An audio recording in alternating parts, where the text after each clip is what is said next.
కూటమి అధికారంలోకి రాగానే మెగా డిఎస్సీ పైనే మొదటి సంతకం చేస్తామన్నారు చంద్రబాబు. ఏటా 4 లక్షల చొప్పున 20 లక్షల ఉద్యోగాలు ఇస్తామని హామీ ఇచ్చారు.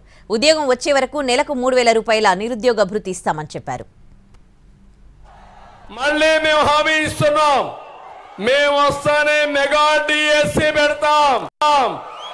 మొదటి సంతకం మెగా డిఎస్సీ పైనే పెడతాం. తమిళ్లో 20 లక్షల ఉద్యోగాలు ఇచ్చే బాధ్యత మాది. సంవత్సరానికి 4 లక్షలు ఇస్తాం. ఉద్యోగం వచ్చే వరకు 3,000 రూపాయల నిరుద్యోగ భృతి ఇస్తామని చెప్పి కూడా నేను మీకు హామీ ఇస్తున్నా.